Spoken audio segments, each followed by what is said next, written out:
शनिचर को आप मस्जिद में नहीं आए, इतवार को नहीं आए, सोम को नहीं आए, मंगल को नहीं आए, बुध को नहीं आए, जुमेरात को भी आप नहीं आए, जुमे में अगली सब में बैठे हुए हैं आप। सऊदी अरब का रुमाल डालकर पहली सब में आ गए, माशाअल्लाह, जुमे के दिन पहली सब में बैठे हैं। लेकिन जुमे के दिन नमाज पढ़ने आए भी तो ये सोच के आए कि यार जुमे की नमाज भी अगर नहीं पढ़ेंगे तो मोहल्ले वाले ये कहेंगे कि देखो कितना कमीना इंसान है, जुमे तक की नमाज नहीं पढ़ता, अरे कितना बड़ा पाखंडी है, जुमे तक की नमाज नहीं पढ़ता। मेरे भाइयों, आपने जुमा पढ़ा जरूर है लेकिन आपका कबूल नहीं होगा, क्योंकि इस जुमे के दिन की नमाज में भी इखलास नहीं था, नेक नियति नहीं थी। आपने जुमे की नमाज तो पढ़ी है, अमल तो किया है, लेकिन अमले स्वाले नहीं किया। ऐसी नमाज को अल्लाह मुंह पे मार देगा। इसीलिए अल्लाह रब्बुल आलमीन ने फरमाया ईमान भी जरूरी है और अमले स्वाले भी जरूरी है। आप नमाज पढ़ें लेकिन अल्लाह रब्बुल आलमीन की रजा के लिए, खुशनुदी के लिए, उसको राजी करने के लिए।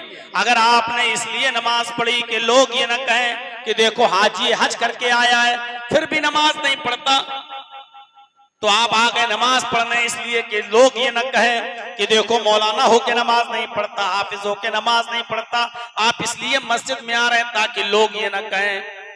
तो ऐसी नमाज के बारे में अल्लाह के नबी ने फरमाया मन सल्ला युराई फकद अशरक, जिसने दूसरों को दिखाने के लिए इबादत की, दूसरों को दिखाने के लिए नमाज पढ़ी, उसने शिर्क किया। यही नमाज अब शिर्क हो गई। जो हम रुकू कर रहे हैं, सजदा कर रहे हैं, ये अल्लाह के सामने नहीं हो रहा है, ये गांव वालों के सामने और मोहल्ले वालों के सामने हो रहा है, क्योंकि हमारी नीयत ये है कि लोग ये न कहें। हमारी नीयत ये है कि लोग ये बातें हमें ना सुनाएं, लोग ये ना कहें देखो हाजियों की नमाज नहीं पढ़ता, हज कराया फिर भी नमाज की तौफीक नहीं हो रही, देखो जुमे तक की नमाज नहीं पढ़ता, इसलिए हम नमाज पढ़ने के लिए चले आए। कुर्बानी का बकरा लाए, महंगा बकरा, लोग ये ना कहें इतना पैसे वाला होकर भी एक मरियल बकरा ले आया कुर्बानी के लिए। मेरे प्यारे साथियों, हम इसलिए खूबसूरत और जबरदस्त तगड़ा लंबा चौड़ा जानवर खरीद के ला रहे हैं ताकि लोग ये न कहें कितना अमीर होकर कितना बेकार किस्म का जानवर ज़िबा कर रहा है। हम इस डर की वजह से हम कुर्बानी का जानवर दूसरे अच्छे किस्म का ला रहे हैं ताकि लोग न कहें ला यनालल्लाह लुहूमुहा वला दिमाउहा वलाकिन यनालुहु तक़वा मिनकुम। तुम जो कुर्बानी करते हो उसका गोश्त और उसका खून अल्लाह के पास नहीं पहुंचता, बल्कि वो तुम्हारे दिलों का तक़वा देखता है, तुम्हारे दिलों की परहेजगारी देखता है कि तुम किस नीयत से कुर्बानी कर रहे हो, तुम्हारे दिल में नीयत क्या है, तक़वा क्या है। तो इल्लल्लज़ीना आमनू व अमिलुस सालिहात, ईमान भी जरूरी है और अमले स्वालेह भी जरूरी है। अल्लाह को अमल पसंद नहीं है, अल्लाह को अमले स्वालेह पसंद है। वो अमल पसंद है जो सिर्फ अल्लाह की रजामंदी और अल्लाह की खुशनुदी के लिए किया जाए। इन्नल्लाह ला यंजुरु इला शामिकुम वला इला सुवरिकुम वलाकिन यंजुरु इला कुलूबिकुम।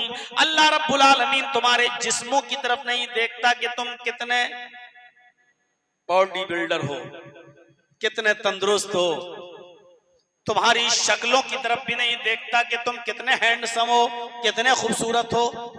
अल्लाह नहीं देखता तुम्हारे जिस्मों की तरफ, अल्लाह नहीं देखता तुम्हारी शक्लों सूरतों की तरफ। वलाकिन यंजुरु इला कुलूबिकुम, वो तुम्हारे दिलों की तरफ देखता है कि तुम्हारे दिलों में तकवा कितना है, तुम्हारे दिलों में परहेजगारी कितनी है, तुम्हारे दिलों में अल्लाह का खौफ कितना है, किस नीयत से और किस कंडीशन में तुम अल्लाह की इबादत कर रहे हो। अल्लाह इबादत की कंडीशन को देखता है।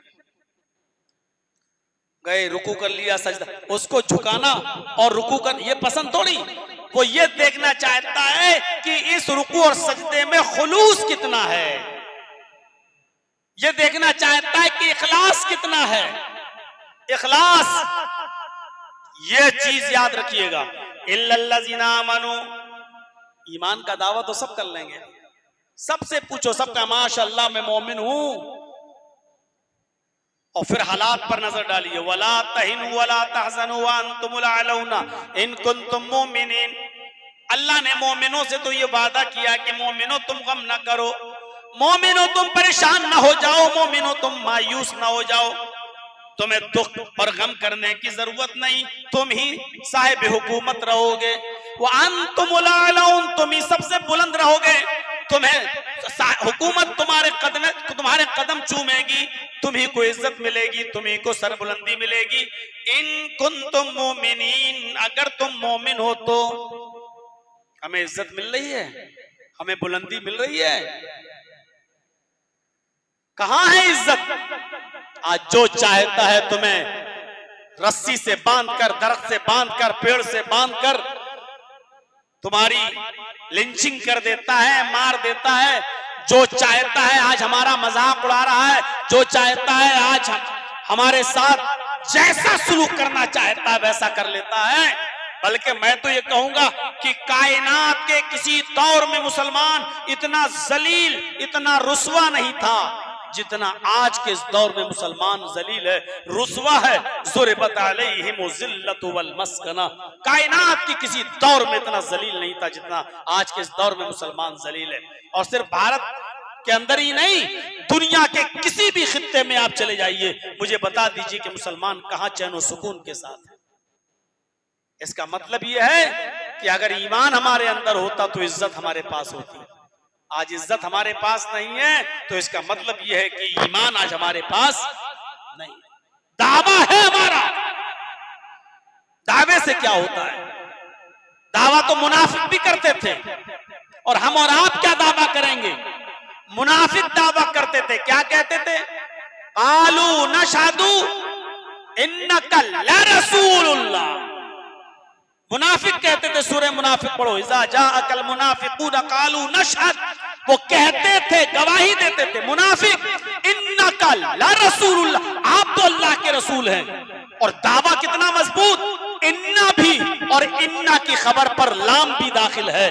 जो लोग अरबी जानते हैं उनको अच्छी तरीके से मालूम होगा। गौर करो उनका दावा कितना मजबूत था। वो ये नहीं कहते थे आप अल्लाह के रसूल हैं, वो कहते थे इन्नका लरसूलुल्लाह, यकीनन हर हाल में हम दिल की गहराइयों से गवाही देते हैं कि आप अल्लाह के रसूल हैं। जबकि अल्लाह रब्बुल आलमीन ने क्या कहा? वल्लाहु यशहदु इन्नल मुनाफिकीन लकाज़िब, अल्लाह गवाही देता है कि मुनाफिक झूठे हैं। अल्लाह ने भी इन्ना के साथ कहा और इन्ना की खबर पर लाम दाखिल, वल्लाहु यशहदु इन्नल मुनाफिकीन लकाज़िबून, अल्लाह भी गवाही देता है कि मुनाफिक झूठे हैं। गौर करो, हम भी दावा करते हैं कि हम मोमिन हैं, मुनाफिक भी दावा करते थे कि आप अल्लाह के रसूल हैं, लेकिन वो दिल से अल्लाह के रसूल को रसूल नहीं मानते थे। आज हमारे पास भी ईमान दिल से नहीं है, दिल से नहीं है। अभी यहां आए हैं, उंगली से उंगली मिला ली, कदम से कदम मिला लिए, टखने से टखना मिला लिया, कदम से कदम मिला लिया, कांधे से कांधा मिला लिया, नमाज पढ़ ली, चले गए, और बस से बाहर निकले तो फिर वही हालत, ना आपका सलाम हमसे, ना हमारा सलाम आपसे। मस्जिद से बाहर निकले, वही गीबत, वही चुगली, वही बुराई, वही हसद, वही कीना, वही अनाद, वही दुश्मनी हमारे दिलों में। फिर आए किस लिए थे? फिर कदम से कदम क्यों मिलाए थे? टखने से टखना क्यों मिलाए थे? अगर नफरतों की दीवारें नहीं गिरा सके तो फिर मस्जिद में आए क्यों थे? नमाज ही पढ़ना था तो घर पे पढ़ लेते। मस्जिद में बुलाने का मकसद और जमात के साथ नमाज पढ़ने का मकसद ये था कि नफरतें दूर हों, कदूरतें दूर हों, एक दूसरे के हालात पूछो, एक दूसरे की खैरियत पूछो। अगर कोई परेशान है तो उसकी मदद करो, कोई बीमार है तो उसकी इयादत के लिए जाओ। अगर कोई कहे कि हमारा पड़ोसी इसलिए मस्जिद में नहीं आया क्योंकि वो हॉस्पिटल में एडमिट है, तो जाओ उसकी इयादत करो। इसलिए जमात फर्ज की गई थी और इसलिए जमात का निफाज किया गया था, ताकि आप और हम एक दूसरे के हालात मालूम कर सकें और एक दूसरे की खैरियत मालूम कर सकें। लेकिन नमाज पढ़ने के बाद भी कदूरत, हसद और कीना हमारे दिलों से नहीं निकला तो क्या फायदा? इल्लल्लज़ीना आमनू व अमिलुस सालिहात, ईमान भी जरूरी और अमल सालिह भी जरूरी है दोनों। व तवासौ बिल हक़ व तवासौ बिस सब्र, हक बात बहुत तहजीब के दायरे में कह देना, और हक बात कहना तो ये सोच लेना कि परेशानियां आएंगी। हक और सब्र दोनों को इसीलिए जोड़ा है। हक बात की जो वसीयत करते, तलकीन करते हैं एक दूसरे को, और हक बात कहने में जो परेशानियां आती हैं उस पर सब्र। हक भी कहना है और हक बात कहने में जो परेशानियां आए उस पर हमें सब्र भी करना है। अगर हक सब्र करने का कलेजा हो, दिल हो और गुर्दा हो तो आप हक बात कहिए, और अगर आप सब्र नहीं कर सकते तो हक बात कहना छोड़ दीजिए। फिर तो जैसी जिस आदमी को देखो उसके मुंह पे वैसी बात करो, जैसा देश वैसा भेष। फिर आप ये मत कहिए कि मैं हक से मोहब्बत करता हूं। इमाम मालिक रहमतुल्लाह अलैह का वो हक याद करो जब उन्होंने, उनके जमाने में जब बादशाह ने ये कहा था, किसी गरीब आदमी की खूबसूरत बीवी उसको पसंद आ गई थी बादशाह को, इमाम मालिक रहमतुल्लाह अलैह के जमाने में, और उसने अपने जमाने के तमाम मुल्ला मौलवियों को इकट्ठा करके कहा, मुझे बताओ वो फला आदमी की बीवी है, बड़ी खूबसूरत है, मुझे वो पसंद है, लेकिन वो आदमी अपनी मर्जी से तलाक नहीं दे रहा है। अब ये बताओ कि मुझे वो औरत चाहिए, मैं क्या करूं, मेरे लिए उसकी बीवी जायज कैसे होगी। उस बादशाह ने जब ये कहा तो उस जमाने के सारे मुल्ला मौलवी मिल गए और बादशाह के लिए एक रास्ता निकाल दिया, और रास्ता ये निकाला कि अरे उसकी गर्दन पे आप अपने वजीरों से तलवार रखवा दें, मौत की धमकी दें, तलवार उसकी गर्दन पर रखवा दें और कहें कि तलाक दे रहा है या नहीं दे रहा है, अगर तलाक नहीं देगा तो गर्दन उड़ा दूंगा, तेरी बीवी इद्दत गुजारेगी बेवा होने के बाद, और फिर मैं उसके साथ निकाह कर लूंगा, नहीं तो खुशी खुशी तू तलाक दे दे। और यही हुआ, उस बादशाह के वजीरों ने तलवार उस गरीब आदमी के ऊपर रख दी और कहा कि अपनी बीवी को तलाक दे वरना तेरी गर्दन मारी जाएगी। उसने कहा भाई बीवी मेरी है और मुझे अपनी बीवी से कोई शिकायत नहीं, तो मैं तलाक क्यों दूं। कहा तेरी बीवी बादशाह को पसंद है, अगर तू तलाक नहीं देगा तो मैं तेरी गर्दन उड़ा दूंगा।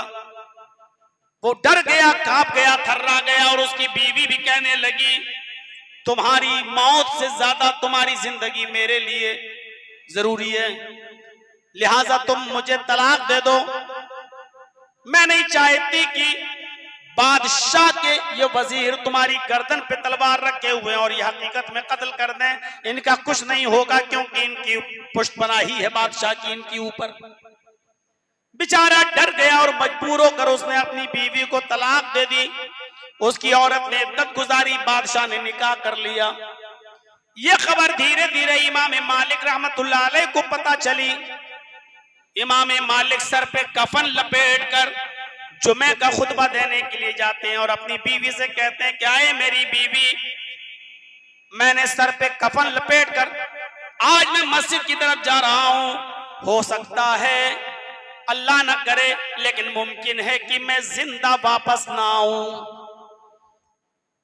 मस्जिद में जाते हैं, सुन्नतें अदा करते हैं और फिर मिंबर के ऊपर बैठ जाते हैं। अजान होने लगती है। वो बादशाह भी आया जिसने गरीब आदमी की बीवी से शादी की है, उसके साथ 500 बॉडीगार्ड भी बैठे हुए हैं जिनके हाथों में तलवारें हैं जो अभी मियान में। इमाम मालिक ने उन 500 बॉडीगार्ड की परवाह नहीं की और जुमे के दिन मिंबर पे खड़े होकर खुतबा देने लगे। पूरा खुतबा हक गोई के साथ देते देते लास्ट में आए और कहने लगे कि लोगों मैंने सुना है कि बादशाह ने एक गरीब आदमी की गर्दन पर तलवार रखकर उससे तलाक ले ली है और उसने मजबूरी में अपनी बीवी को तलाक दी है और उसके बाद इस बादशाह ने उसकी बीवी से शादी कर ली है। अल्लाह करे कि ये झूठ हो। इमाम मालिक कह रहे हैं अल्लाह करे कि ये झूठ हो, लेकिन मेरे पास ये खबर पहुंची है, अगर ये खबर सही है तो मैं तुम्हें अल्लाह के रसूल का फरमान सुनाता हूं। अल्लाह के नबी सल्लल्लाहु अलैहि वसल्लम की हदीस है, इन्न तलाक़ल मुकरिहा लैसा बिशै, जबरदस्ती दिलवाई हुई तलाक तलाक नहीं होती है। अगर किसी ने किसी की गर्दन पर तलवार रखकर उसको मजबूर कर दिया कि तलाक दे अपनी बीवी को, और बेचारा मौत के डर से मजबूरी में तलाक दे देता है, तो ये तलाक नहीं मानी जाती है। लिहाजा अगर ऐसी बात है तो वो तलाक ही नहीं हुई, लिहाजा बादशाह उस औरत के साथ जिनाकारी कर रहा है। गौर कीजिए, बादशाह के सामने ये खुतबा, 500 बॉडीगार्ड वहीं बैठे हुए हैं, सर पे अमामे की जगह पर कफन बंधा हुआ है। जुमे का खुतबा देने के बाद जब हटते हैं तो जिस चीज का डर था वही हुआ, उनको गिरफ्तार कर लिया गया। पहले तो बादशाह उनको अपने घर ले गया, उनके सामने अशरफियों की दीनारों दिरहमों की थैलियां फेंकी गई, यानी खरीदने की कोशिश की गई। लेकिन जब उन्होंने अपनी जबान से जुमला अदा किया कि जमीन के ऊपर और आसमान के नीचे अभी किसी माँ ने वो बेटा पैदा ही नहीं किया जो इमाम मालिक को खरीद सके। मैंने तो हदीस सुनाई है, इन्न तलाक़ल मुकरिहा लैसा बिशै। ऐ बादशाह सलामत, मैं आज भी वही बात कहता हूं कि जबरदस्ती दिलवाई हुई तलाक तलाक नहीं होती है। तो फिर उनको कोड़े मारे गए, हाथ शल पड़ जाते हैं, पैर टूट जाते हैं, नमाज का वक्त हो जाता है। अब वो नमाज पढ़ते हैं, लेकिन दोनों हाथों को उठा नहीं पा रहे हैं, सीने पर रख नहीं पा रहे हैं, बस ऐसे कहते हैं अल्लाहु अकबर, हाथ उठ नहीं रहे हैं, दोनों हाथ चल पड़ गए। तब उन्होंने हाथ छोड़कर नमाज पढ़ी। जैसे आज उनके अंधे मुकल्लिद, अंधी अकीदत वाले सऊदिया में मिलेंगे जो हाथ छोड़ के नमाज पढ़ते हैं, वो कहते हैं कि हमारे इमाम ने हाथ छोड़ के नमाज पढ़ी तो हम भी हाथ छोड़ के नमाज पढ़ेंगे। उनको ये मालूम नहीं कि इमाम मालिक ने हाथ छोड़ के नमाज किस कंडीशन में पढ़ी, जब बादशाह ने मारा ही इतना, पिटवाया इतना कि उनके हाथ उठ ही नहीं रहे थे, और जब हाथ ही उठना बंद हो गए तो बेचारे नियत कैसे बांध रहे, नियत नहीं बांध पा रहे थे। उसके बाद उनको ऊंट के ऊपर लटका दिया गया है, ऐसे, ये ऊंट है, ऐसे लटका दिया गया है, सर उस तरफ और पैर उस तरफ, पेट के बल उनको लिटा दिया गया। और बादशाह का वजीर लगाम ऊंट की पकड़कर मदीने में टहला रहा है उनको, पैरों में बेड़ियां पड़ी हुई हैं, हाथों में हथकड़ियां पड़ी हुई हैं, और ऊंट के ऊपर पेट के बल लेटे हुए हैं। और बादशाह का वजीर ये कहता हुआ जा रहा है, आए लोगों सुनो, बादशाह के बगावत, बादशाह के साथ बगावत करने का नतीजा देखो, बादशाह का कहना न मानने का नतीजा देखो, बादशाह का विरोध करने का नतीजा देखो। इनके हाथ और पैर तोड़ दिए गए। अगर किसी ने भी बादशाह के खिलाफ बोलने की जुर्रत की तो उसका वही अंजाम होगा जो इमाम मालिक का हुआ। इमाम मालिक भी बुलंद आवाज से उस ऊंट के ऊपर पड़े हुए हैं और क्या कह रहे हैं, आए लोगों, जो मुझे जानता है वो तो जानता ही है कि मैं कौन हूं, और जो नहीं जानता वो सुन ले कि मैं मालिक इब्न अनस हूं। जो जानता है वो तो जानता ही है कि मैं कौन हूं, और जो ना जानता हो वो सुन ले कि मैं मालिक इब्न अनस हूं। और बादशाह की मुखालिफत की वजह से मुझे ये सजा नहीं मिली, मुझे ये सजा मुहम्मदुर रसूलुल्लाह की हदीस सुनाने की वजह से मिली, हक बात बोलने की वजह से मिली। और आज भी इस कंडीशन में भी मैं यही बोलूंगा, इन्न तलाक़ल मुकरिहा लैसा बिशै, जबरदस्ती दिलवाई हुई तलाक तलाक नहीं होती है। बादशाह जिनाकारी कर रहा है। इस कंडीशन में भी उन्होंने यही हदीस पढ़कर सुनाई कि बादशाह जिनाकारी कर रहा है, जबरदस्ती दिलवाई हुई तलाक तलाक नहीं होती है। ये थी हक बयानी। तो जो लोग हक बात बोलते हैं और हक बयानी करते हैं वो नुकसान में नहीं है। किसी का चेहरा देखकर मसला बदल दिया जाए, मेरे भाइयों, ये इस्लाम की तालीम नहीं है। जैसे ईमान के साथ साथ अमले स्वाले जरूरी है, ऐसे ही हक के साथ साथ सब्र भी जरूरी है। इमाम मालिक को मारा गया हक बात कहने के जुर्म में, लेकिन उन्होंने सब्र भी किया। बादशाह का मुकाबला कोई नहीं कर सकता था, वो भी नहीं कर पा रहे हैं, लेकिन सब्र भी कर रहे हैं, लेकिन हक बात से समझौता नहीं कर रहे हैं, हक बात से समझौता नहीं कर रहे हैं। आप कर सकते हैं हक बात से समझौता, जर्जीस कर सकता है हक बात से समझौता। अच्छा ठीक है, ये एरिया वैसा है, यहाँ ऐसा नहीं बोला जाएगा, वो एरिया वैसा है, वहां वैसा नहीं बोला जाएगा। सूद और ब्याज के खिलाफ तकरीर नहीं होगी जुमे में। जर्जी साहब मस्जिद के इमाम हैं, खतीब हैं, लेकिन हम सूद और ब्याज के खिलाफ खुतबा इसलिए नहीं दे रहे हैं क्योंकि जानते हैं कि मस्जिद का मुतवल्ली सूद खाता है, ब्याज खाता है। अगर सूद और ब्याज के खिलाफ खुतबा दे दूंगा तो मस्जिद का मुतवल्ली हमें निकाल देगा और मस्जिद से भगा देगा। ये है मुंह देखकर फतवा देना, ये है मुंह देखकर हक बात को छिपा जाना। मेरे भाइयों, ये समझौता नहीं सिखाता इस्लाम। इसलिए नजात पाना है तो हक बात कहना है, लेकिन किसी का नाम लिए बगैर, और सब्र भी करना है। हक बात, सुमैया ने हक बात ही तो कही थी। अल्लाह किस पर ईमान लाई? अल्लाह पर। पकड़ ली गई, उसका बेटा अम्मार और उसका शौहर यासिर दोनों पकड़ के लाए गए, दोनों को बांध दिया गया और सुमैया को अम्मार और यासिर दोनों के सामने नंगा बरहना कर दिया गया। कमा वालदा तुम मुहा, तबकात पड़ी अपने साथ की, जैसे उसकी मां ने उसको आज ही पैदा किया हो। एक कपड़े का तार नहीं है सुमैया के जिस्म पर। अबू जहल ने कहा, मानती है कि नहीं मानती? मोहम्मद के रब को छोड़ती है कि नहीं छोड़ती? कहती है नहीं। फिर अपने अंजाम देख, का अंजाम से मुझे क्या डराता है। उसने नेजा लिया और वो नेजा पूरा का पूरा हजरत सुमैया की शर्मगाह में दाखिल कर दिया। तबकात के अल्फाज है, वो नेजा इस तरफ से मारा और उस पार निकाल दिया शर्मगाह। पीछे से हाथ बंधे हुए थे, इसलिए वो दिफा भी नहीं कर सकती थी, नेजा हाथ से पकड़ भी नहीं सकती थी। जब नेजा उसकी शर्मगाह में दाखिल किया गया तो सुमैया की नजरें आसमान की तरफ उठी और कहा, सब्बित कदमैया अला दीनिक या रब या अरहमर राहिमीन। ऐ रहम करने वाले, ऐ अल्लाह, ऐ रब्बुल आलमीन, ऐ अरहमुर राहिमीन, मेरी मदद कर, मेरे कदम को मेरे दीन पर साबित रखना, यानी इसकी दी हुई तकलीफ कहीं मुझसे मेरा दीन न छीन बैठे।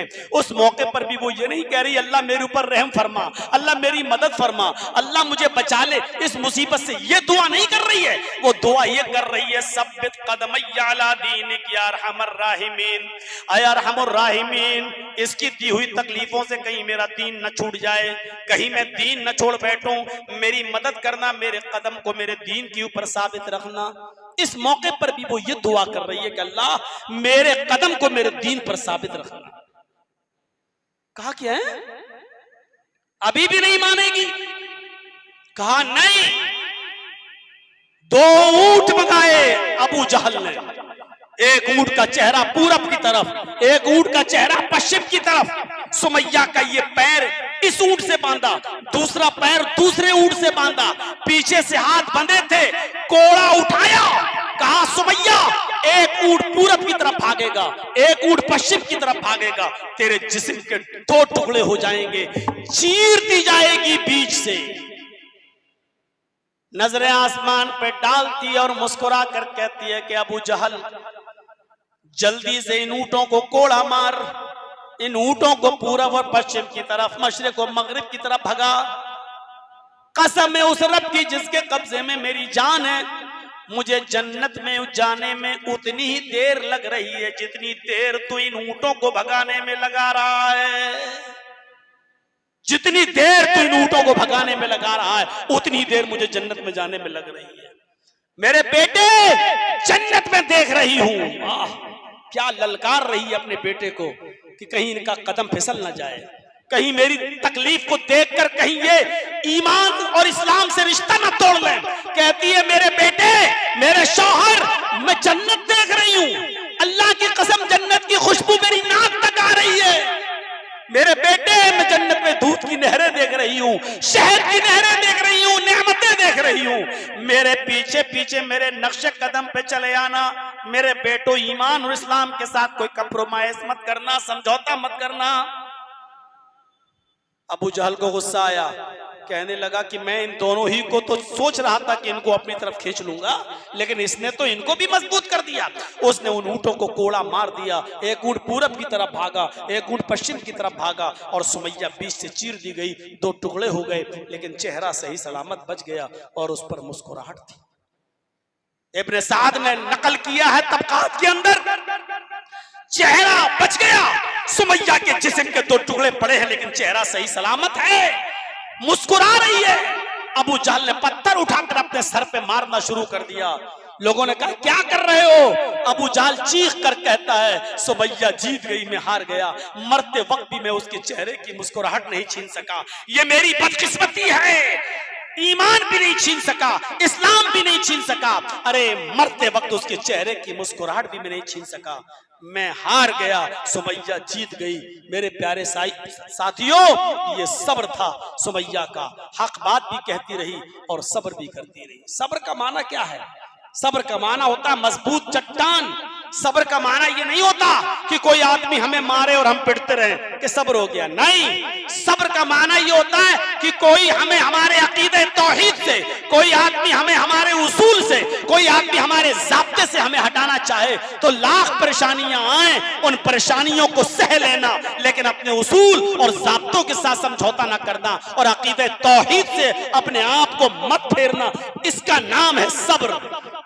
सब्र, सब्र का नाम ये नहीं है कि कोई मारता रहे हम पिटते रहें। सब्र कहते हैं कि कोई आदमी कितनी भी मुसीबतें और परेशानियां हमारे ऊपर डाले लेकिन हमें हमारे अकीदे से न भटका सके और हम अपने अकीदे पर कायम रहें, इसका नाम है सब्र। तो ये था इख्तिसार के साथ दर्स कि ईमान और अमले स्वाले ये दो चीजें बहुत जरूरी हैं नजात के लिए, और हक और सब्र ये दोनों जरूरी हैं। तो जो लोग नुकसान में नहीं हैं वो लोग कौन हैं? जो ईमान लाए, जिन्होंने अमले स्वाले किए, जिन्होंने हर वक्त हक बात कही और हक बात कहने में जो परेशानी आई उस पर सब्र किए, ये लोग नुकसान में नहीं हैं। अल्लाह रब्बुल आलमीन ने कसम खाई है, वल असर, जमाने की कसम। और यहां एक नुक्ता याद रखिएगा कि अल्लाह ताला को इख्तियार है, वो किसी चीज की कसम खा सकता है, लेकिन बंदों को इख्तियार नहीं है कि वो जिसकी कसम खाना चाहें वो कसम खा लें। पहली बात तो कसम खाना नहीं चाहिए, उजलत नहीं करनी चाहिए, जल्दबाजी नहीं करनी चाहिए कसम खाने में, और अगर हालात नागुज़ेर हों, कसम खाना ज़रूरी हो, तो ऐसी सूरत में वो अल्लाह की कसम खा सकता है, लेकिन अल्लाह के अलावा किसी गैर की कसम खाना जायज़ नहीं, बल्कि गैरुल्लाह की कसम खाने को शिर्क करार दिया है। बुखारी शरीफ की रिवायत के मुताबिक अल्लाह के नबी ने फरमाया कि मन हलफ़ लिगैरिल्लाहि फ़क़द अशरक, जिसने अल्लाह के अलावा किसी गैर की कसम खाई उसने शिर्क किया। लेकिन अल्लाह को इख्तियार है, वो जिसकी कसम खाना चाहे खा सकता है। यहां अल्लाह ने जमाने की कसम खाई, वल असर, जमाने की कसम। उसके बाद कहा इन्नल इंसान लफी खुस्र, रोए जमीन पर तुम जितनी भी इंसानियत को देख रहे हो, सारी की सारी इंसानियत सर तापा, सर से लेकर पैरों तक नुकसान ही नुकसान में डूबी हुई है। पूरी इंसानियत नुकसान में। अल्लाह ताला ने पूरी इंसानियत को जब ये कहा कि वो नुकसान में है, तो पूरी इंसानियत को नुकसान में बताने के लिए कसम क्या खाई? जमाने की कसम। जमाने की कसम। इमाम राजी रहमतुल्लाह अलैह ने लिखा है, अल्लाह ने जमाने की कसम यहां इसलिए खाई क्योंकि जमाना धीरे धीरे घुलता और पिघलता जा रहा है। मसलन हम अगर 1 साल पहले रांची में आए थे और आज 1 साल के बाद अगर रांची में आ रहे हैं, तो इसका मतलब ये हुआ कि 1 साल हमारी जिंदगी खत्म हो चुकी है। और जो लोग 1 साल पहले हमसे मुलाकात किए थे, उनकी भी जिंदगी 1 साल खत्म हो चुकी है। एक दिन, एक घंटा, एक दिन, एक हफ्ता, एक महीना, एक साल, 5 साल, 10 साल, जैसे जैसे इंसान गुजारता जा रहा है वैसे ही वैसे उसकी जिंदगी बर्फ की तरह घुलती और पिघलती जा रही है। हम और आप अपनी कब्र के करीब होते जा रहे हैं। बल्कि यूं कहूं तो गलत नहीं होगा कि हम और आप अपनी जन्नत या जहन्नम के करीब हो रहे हैं। इंसान दो ही चीजों में से किसी एक चीज के करीब हो रहा है, या तो अपनी जन्नत के या अपनी जहन्नम के। इससे बड़ा नुकसान एक इंसान का क्या होगा। खुदा न खास्ते हमारी उम्र 50 साल 60 साल गुजर गई, 10, 15, 20 साल के और मेहमान रह गए इस दुनिया में, और ये जिंदगी हमारी खुलती और पिघलते हुए जहन्नम के करीब जा रही हो, तो इससे बड़ा नुकसान हमारा और आपका और क्या हो। इसीलिए फरमाया वल अस्र, जमाने की कसम, इन्नल इंसान लफी खुस्र, रोए जमीन के ऊपर तुम जितने भी इंसानों को देख रहे हो सब नुकसान में है। इससे बड़ा नुकसान तो हो ही नहीं सकता। एक इंसान 60 और 65 साल और 70 साल की जिंदगी गुजार चुका है, लेकिन अभी तक वो जुमे की नमाज पढ़ रहा है, 5 वक्त की नमाज उसको नसीब नहीं हो रही। आज भी वो मस्जिदों से दूर है, आज भी वो नमाज और रोजे से दूर है, आज भी वो अल्लाह की इबादत से दूर है, आज भी उसको तौबा और इस्तिग़फ़ार की तौफीक नसीब नहीं हो रही है। तो इस इंसान की जो जिंदगी गुजर चुकी है 70 साल 65 साल, इस इंसान से बड़ा नुकसान में और कौन सा इंसान हो सकता है। इमाम राजी कहते हैं जैसे बर्फ धीरे धीरे पिघलता और घुलता जाता है, बर्फ के मुवाफिक इंसान की जिंदगी भी धीरे धीरे घुलती और पिघलती जा रही है। ये अपनी कब्र के करीब होता जा रहा है, अपनी जन्नत या अपनी जहन्नम के करीब होता जा रहा है। इन्नल इंसान, अल इंसान में जो अलिफ लाम आया है वो जिनसियत का है। लड़का लड़की, बूढ़ा जवान, मर्द औरत, हिंदू मुस्लिम सिख ईसाई, अलगर्ज इंसानियत की जितनी भी कैटेगरीज और क्वालिटीज हो सकती हैं सब नुकसान के अंदर हैं। फिर जो लोग नुकसान में नहीं, अल्लाह रब्बुल आलमीन ने उनको मुस्तस्ना कर दिया। पहले तो कहा पूरी इंसानियत नुकसान में है, लेकिन ये लोग नुकसान से बचे हुए हैं। कौन लोग? इल्लल्लज़ीना आमनू, जो ईमान लाए। सिर्फ ईमान लाने वाले नहीं, वामिलुस सालिहात, और ईमान लाने के बाद जिन्होंने सालेह अमल किए। पहले ईमान फिर अमल सालेह, दो चीजें। वतवासौ बिल हक़्क़ि वतवासौ बिस सब्र, और एक दूसरे को हक की वसीयत करने वाले, हक की तलकीन करने वाले, और हक बात कहने में और हक पहुंचाने में जो तकलीफें और जो परेशानियां हैं उन पर एक दूसरे को सब्र की तलकीन करने वाले, ये लोग नुकसान के अंदर नहीं है। यहां पर गौर करने की चीज यह है कि अल्लाह ने ईमान और अमले स्वाले को एक साथ बयान किया है, हक और सब्र को एक साथ बयान किया है। वतवासौ बिल हक़्क़ि वतवासौ बिस सब्र, हक और सब्र को एक साथ, और इल्लल्लज़ीना आमनू वअमिलुस सालिहात, ईमान और अमले स्वाले दोनों को एक साथ। नुकसान में कौन लोग नहीं है? जो ईमान लाए और अमले स्वाले किए। सिर्फ ईमान लाना काफी नहीं है, ईमान लाने के बाद हमें एंट्री तो मिल गई इस्लाम के अंदर, दाखिला तो हो गया, लेकिन हम मुकम्मल तौर पर इस्लाम के अंदर अभी इंटर नहीं हुए हैं जब तक कि हम अमले स्वाले नहीं करेंगे। आपको किसी रूम में दाखिल होने की चाबी तो मिल गई, लेकिन उस रूम में रखा हुआ सामान को इस्तेमाल करने की इजाजत अभी आपके पास नहीं है। बस यही समझ लीजिए कि हमने ईमान ले आए, कलमा पढ़ लिया, ईमान कबूल तो कर लिया, ईमान तो ले आए, लेकिन जब तक हम अमले स्वालेह नहीं करेंगे हमें नजात नहीं मिलेगी। नजात याफ्ता लोग कौन है? जो ईमान लाए और जिन्होंने नेक अमल किए। वरना ईमान लाने का दावा तो मुनाफिक भी करते थे। क्या अब्दुल्ला इब्ने उबय कलमा नहीं पढ़ता था? ला इलाहा इल्लल्लाह का इकरार नहीं करता था? वो भी इकरार करता था। तो ईमान और अमल स्वालिह दोनों लाजिम व मलजूम हैं।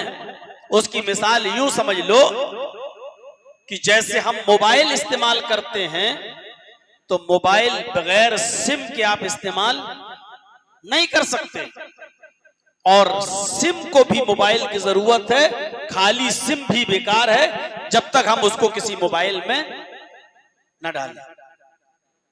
मोबाइल भी जरूरी है, मोबाइल के लिए सिम जरूरी है, और सिम भी जरूरी है, लेकिन सिम के लिए मोबाइल जरूरी है। सिर्फ हमने महंगा से महंगा मोबाइल खरीद लिया, एप्पल का ले लो, आईफोन ले लो, 1.5 लाख का 2 लाख का मोबाइल ले लो, इतना महंगा मोबाइल आपने खरीद लिया, लेकिन बेकार है जब तक कि आप उसके अंदर सिम नहीं डालेंगे, आप बात नहीं कर सकते। अब आप लाख कहिए, साहब मैंने तो 1.5 लाख का 2 लाख का मोबाइल खरीदा है, यार इसमें तो हम अमेरिका बात ही नहीं कर पा रहे हैं, हम तो यूके में बात ही नहीं कर पा रहे हैं अपने भाई से, तो ऐसे महंगे मोबाइल का फायदा क्या है? कहा जाता है आपसे कि उसमें सिम तो डालिए जनाब। जब तक सिम नहीं होगी, और सिम भी नहीं, जब तक उस सिम में बैलेंस नहीं होगा, आप बात नहीं कर सकते। अब आप लाख कहिए तो फिर ऐसे मोबाइल का क्या फायदा जनाब? जब हमने 1 लाख 1.5 लाख का मोबाइल लिया, उसके बावजूद सिम डालना पड़ रही है, तो ऐसे मोबाइल का क्या फायदा? आपकी बात बिल्कुल बेमकसद है, बेमाना है। आप महंगा से महंगा मोबाइल खरीद लीजिए, लेकिन उसके लिए सिम होना जरूरी है। बगैर सिम के आपका वो मोबाइल बेकार है।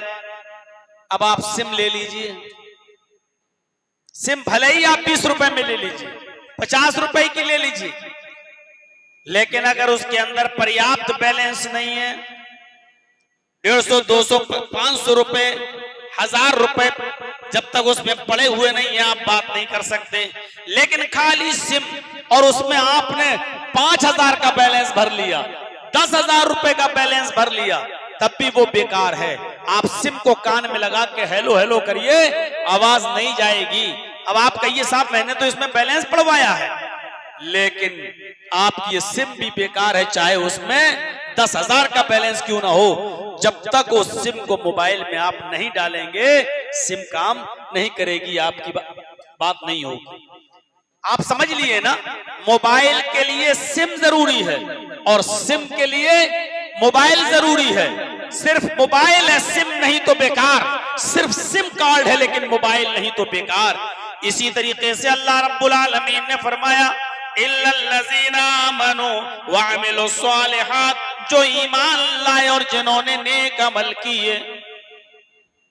ईमान भी जरूरी है और अमल स्वालिह भी जरूरी है। आप कुरान पढ़ जाइए, अल्लाह ने जहां पर भी अमल करने का हुक्म दिया है, वहां अमल स्वालिह का भी हुक्म दिया है। अमल स्वालिह। अब एक चीज और समझने की कोशिश कीजिएगा, अल्लाह ने अमल करने के लिए भी नहीं कहा, ये नहीं कहा ईमान लाओ और अमल करो, नहीं। अमल स्वालिह, आप कितनी भी नमाजें पढ़ लीजिए, कितने भी रोजे रख लीजिए, अगर उन नमाजों में, उन रोजों में सालिहियत नहीं है, इखलास नहीं है, तो आपकी वो नमाज और आपके वो रोजे आपके मुंह पे मार दिए जाएंगे।